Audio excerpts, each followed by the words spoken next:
Bismillahirrahmanirrahim. Alhamdulillahi rabbil alamin. Wa sallallahu ala nabiyyina Muhammadin wa ala alihi wa sahbihi ajma'in. Amma ba'd. Donc, bienvenue à tous pour une nouvelle leçon de la jurisprudence simplifiée du jeûne du mois de Ramadan. Nous sommes à la deuxième leçon de cette série de cours simplifiés. Dans la leçon précédente, nous avons vu 3 points importants. Le premier, quel est le sens du jeûne dans le langage de la législation. Nous avons dit qu'il s'agit de s'abstenir de manger, de boire et d'avoir des rapports intimes de l'aube jusqu'au coucher du soleil. Ensuite, nous avons vu le jugement du jeûne en islam. Nous avons dit qu'il existe plusieurs types de jeûne du point de vue du jugement. Et un seul est obligatoire à la base. Il s'agit du jeûne du mois de Ramadan. Et celui-ci constitue le 4e pilier des 5 piliers de l'islam. C'est-à-dire qu'il incombe à chaque musulman et à chaque musulmane, lorsque certaines conditions sont réunies, de jeûner le mois de Ramadan. Et dernièrement, nous avons mentionné les bienfaits et les mérites du jeûne en général. Nous avons mentionné que celui-ci est une injonction divine, c'est-à-dire que quiconque l'accomplirait en se soumettant à Allah, eh bien il se rapprocherait d'Allah. Ensuite, nous avons dit que le jeûne a une récompense particulière. Et nous avons mentionné que le jeûne est une adoration qui éduque les âmes, éduque et parfait les comportements de l'homme. Très bien.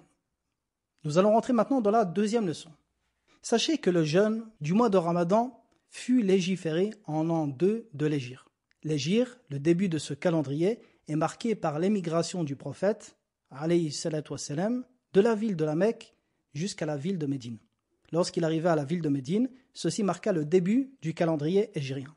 Donc, en l'an 2 de l'Hégire, Allah révéla les versets qui contiennent l'obligation de jeûner le mois de Ramadan.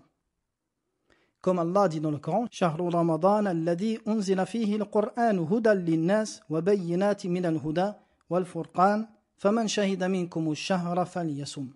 Et dans une explication du sens de ce verset, le mois de Ramadan au cours duquel le Coran a été descendu, comme guide pour les gens et preuve claire de la bonne direction et du discernement.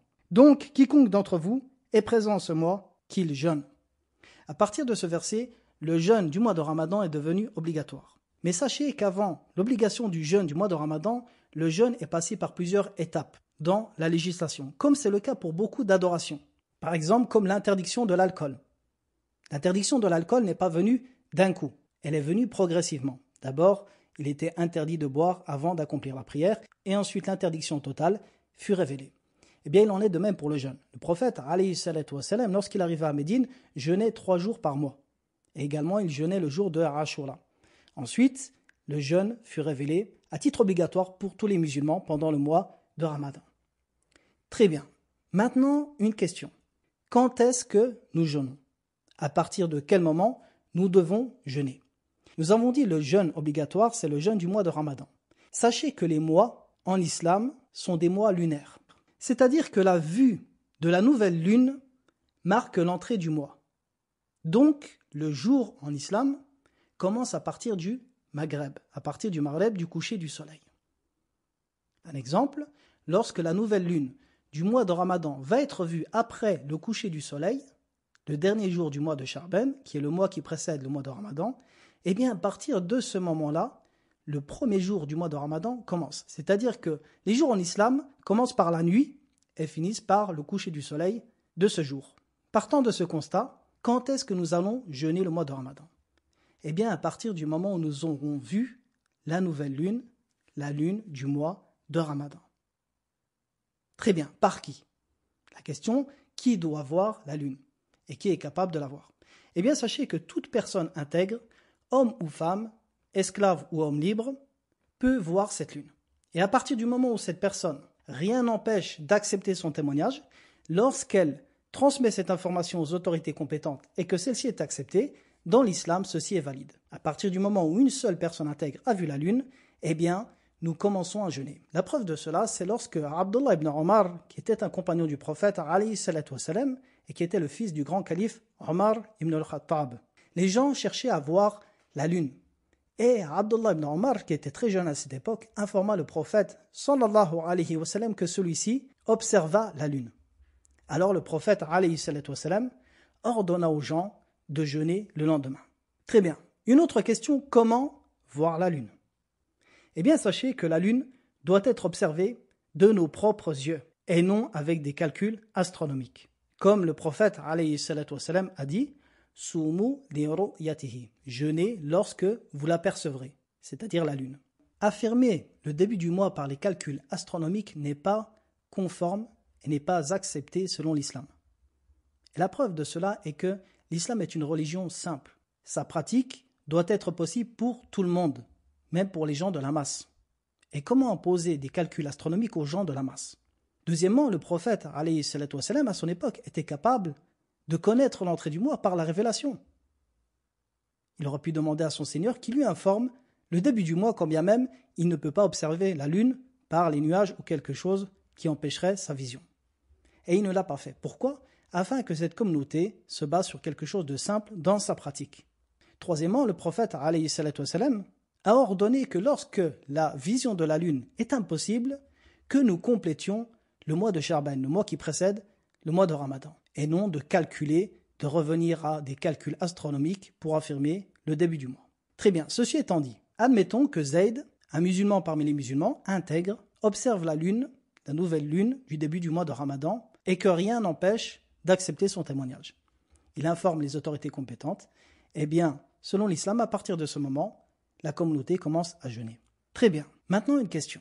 Lorsque la lune est observée dans un pays, parmi les pays musulmans, ou non, même parmi les pays non musulmans, est-ce que tous les musulmans doivent jeûner? Un exemple. La lune est observée en Arabie Saoudite, mais elle n'a pas été observée en France, au Maroc, ou au Sénégal, par exemple. Est-ce qu'il est obligatoire aux musulmans du reste des pays de jeûner? Et ceci est une question extrêmement importante. Tout d'abord, sachez que, par le consensus des savants, la lune peut être observée dans un pays et ne pas être observée dans un autre, selon l'emplacement de la Terre et sa direction. Ceci est un consensus. Maintenant, les savants ont divergé, et je rappelle ici la divergence, même si la base de ces cours est que nous ne rentrons pas dans la divergence. Seulement ici, c'est un point qui pose problème chaque année aux musulmans. Sachez que les savants ont divergé sur le fait que lorsque la lune est observée dans un pays, est-ce que tous les musulmans doivent jeûner ou non? Par rapport à la parole du prophète lorsqu'il dit « lorsque vous l'apercevrez, jeûnez ».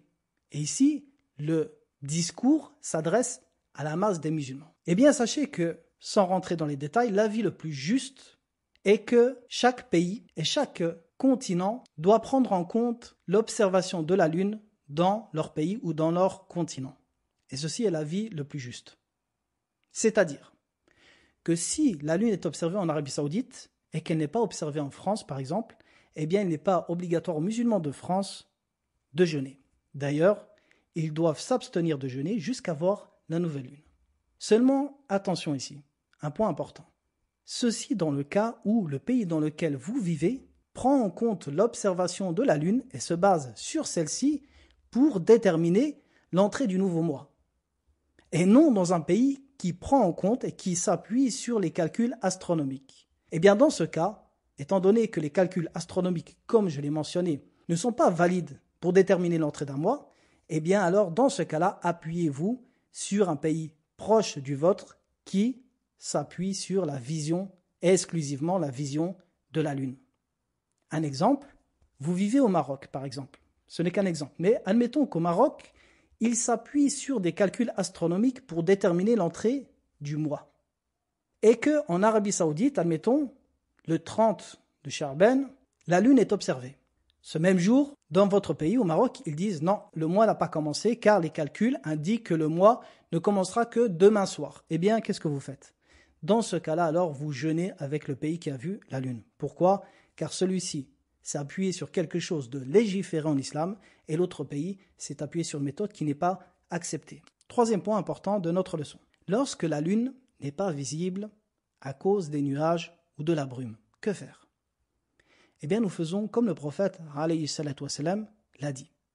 Il dit dans le hadith Soumu li ru'yatihi wa aftiru li ru'yatihi fa in umya alaykum faqduru la.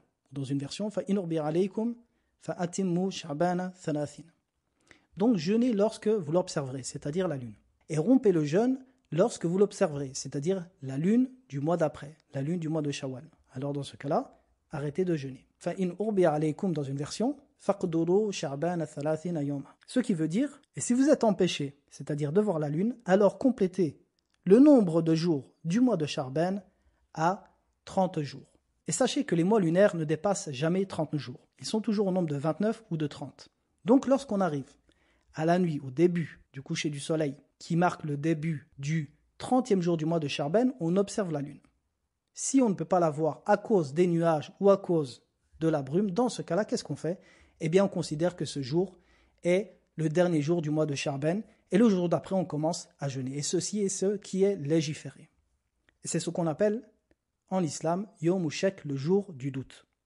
Donc, qu'est-ce qu'on fait? Si jamais on ne peut pas voir la lune à cause des nuages, eh bien, on ne jeûne pas et on complète ce jour en considérant qu'il fait partie du mois de Sha'ban. Et si jamais la lune est observée au début de cette nuit, eh bien, cela marque le début du mois de Ramadan et le jour suivant, ou du moins le matin, une fois que le matin est arrivé, la personne jeûne. Donc voici un récapitulatif résumé sur les règles de la vision de la lune et quand est-ce qu'on commence à jeûner. Je vous dis à très bientôt pour la prochaine leçon.